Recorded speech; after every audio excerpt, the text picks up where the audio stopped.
Most people think buying a modern Lexus is the smartest move. It's quiet, reliable, comfortable, and easy to live with. And honestly, that's still true. If someone asked for a safe recommendation, Lexus would still be near the top of the list. No drama, no surprises, just a car that works. But here's the part that doesn't get talked about enough. They don't feel like they used to. There was a time when luxury cars weren't designed around screens, updates, and features you'll never use. They were designed to feel solid after years of driving, to stay quiet, to stay comfortable, to feel the same at 150,000 miles as they did at 15,000. And somewhere along the way, that priority shifted. Now it's more about keeping things fresh, competitive, and appealing in the short term, not necessarily built to feel special 10 years down the line. And that's exactly why some older American luxury sedans, cars most people ignore or even joke about, are starting to make a lot more sense today. Not because they're exciting, but because they're consistent. These cars come from a completely different mindset. They weren't built to win comparison tests or chase numbers on paper.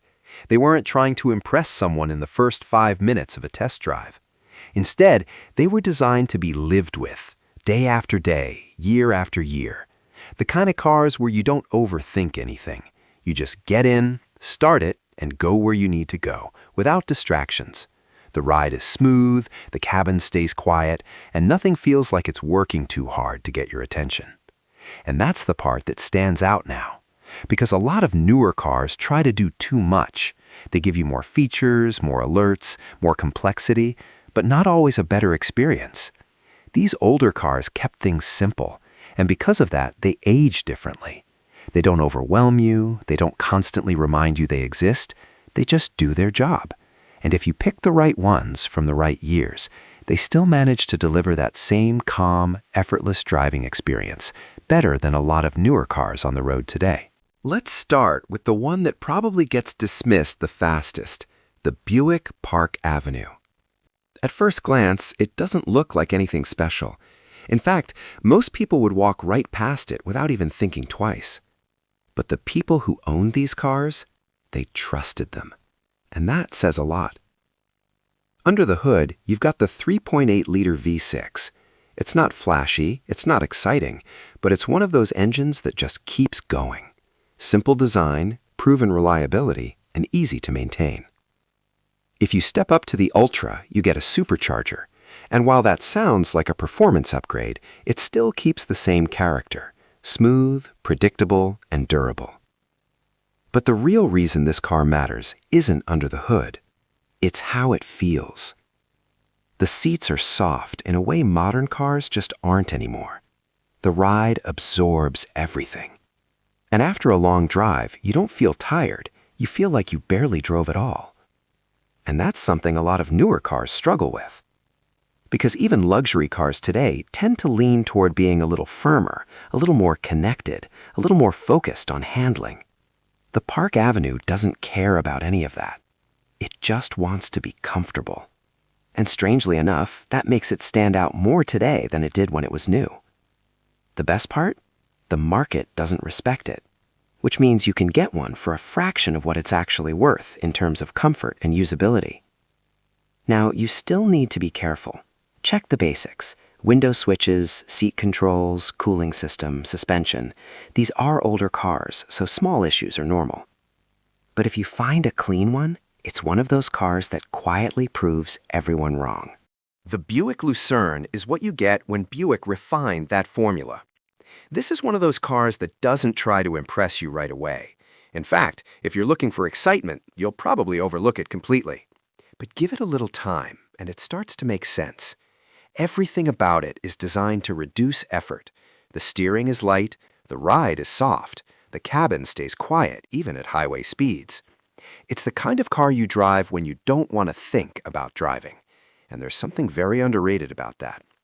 But here's where people make a mistake. They treat all Lucernes the same, and they're not. The earlier models had their share of issues, and that's where the reputation took a hit. But the later years, especially around 2010 and 2011, that's where things improved noticeably. That's the version you want. because once you get a good one, it becomes exactly what it was meant to be. A simple, comfortable, reliable car that just does its job. And once again, the market doesn't really reward it, which is exactly why it's worth looking at. Because sometimes the best cars aren't the ones everyone is chasing. They're the ones everyone assumes aren't worth it. Now, here's where things start to change a bit, because the next car doesn't just focus on comfort, it adds something extra, something that makes it feel more current. The Buick LaCrosse is where everything starts to come together. This is the point where Buick figured out how to keep the comfort while making the car feel modern enough for today's expectations.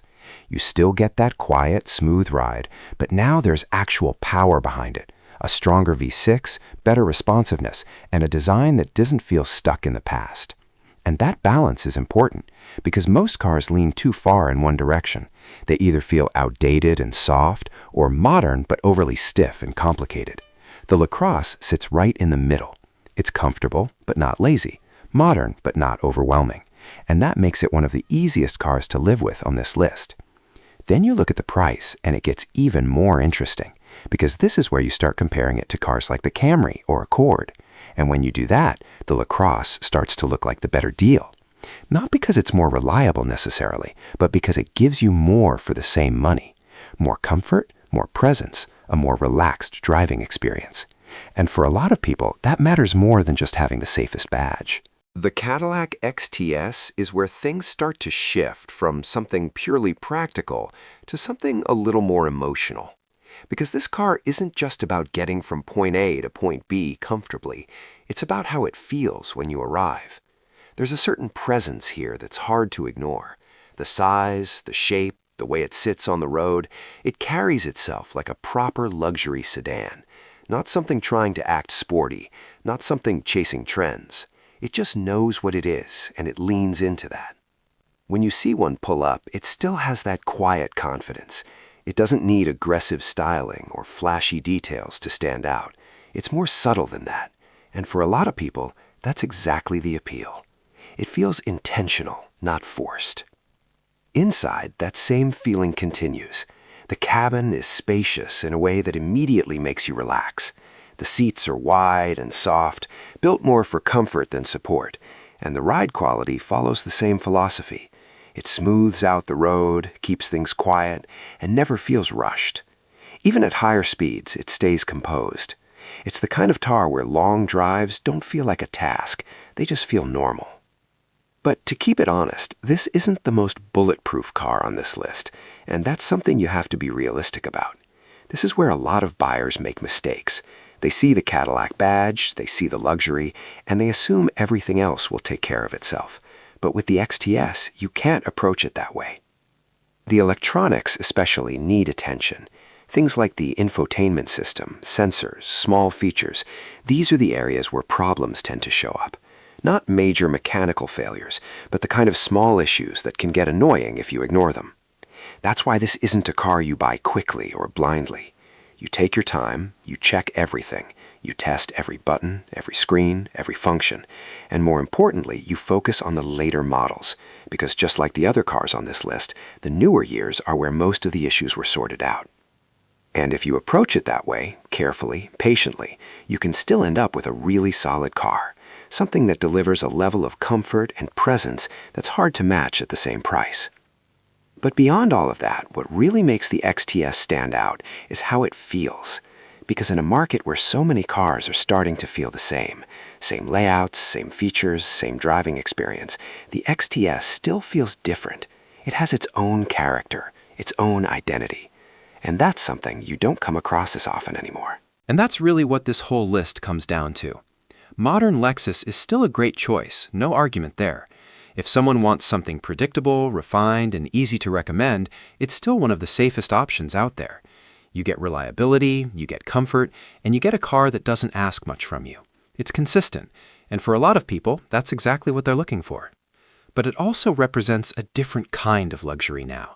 A kind of luxury that's more focused on technology, efficiency, and broad appeal. Bigger screens, more features, more systems working in the background. And while that sounds like progress, and in many ways it is, it also changes the experience. You're not just driving the car anymore, you're interacting with it. adjusting things, learning menus, dealing with updates, paying attention to details that didn't used to matter. And over time, that can start to feel a little tiring. These older American sedans come from a completely different place. They were built in an era where comfort wasn't just one of the priorities, it was the priority. The goal wasn't to impress you with features, it was to make sure you felt relaxed every time you drove the car. The suspension was tuned for softness, the seats were built for long hours, and the cabins were designed to stay quiet no matter what was happening outside. And just as importantly, durability was expected. Not advertised, not highlighted as a feature, just expected. These were cars that were meant to stay on the road. Cars that didn't feel outdated after a few years, because they weren't chasing trends to begin with. They focused on the fundamentals: ride quality, comfort, simplicity. And those things don't age the same way technology does. That's why even today, they still hold up in ways you might not expect. Now, that doesn't mean they're perfect. They're older cars, and with that comes responsibility. You can't approach them the same way you would a newer vehicle. You have to be more careful. You have to pay attention to the details. Look for maintenance history, check for wear, test things properly. Small issues are part of the experience, and if you ignore them, they can turn into bigger ones. So yes, they require a little more effort when buying, a little more patience, a little more awareness. But if you're willing to put in that effort, if you take your time and choose carefully, you end up with something that most people completely overlook, and that's where things get interesting. Because the market doesn't always price things based on how good they actually are. It prices them based on perception, on reputation, on what people think they want. And right now, most people aren't looking at these cars, which means they stay undervalued.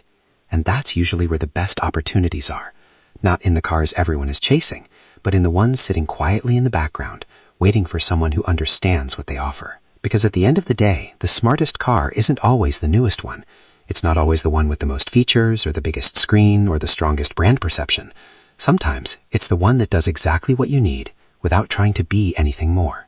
The one that starts every morning, drives the same way every day, and never asks for your attention unless it actually needs it. And once you experience that kind of simplicity again, it changes the way you look at cars. You stop focusing on what's new, and you start appreciating what actually works. And maybe that's the biggest takeaway here.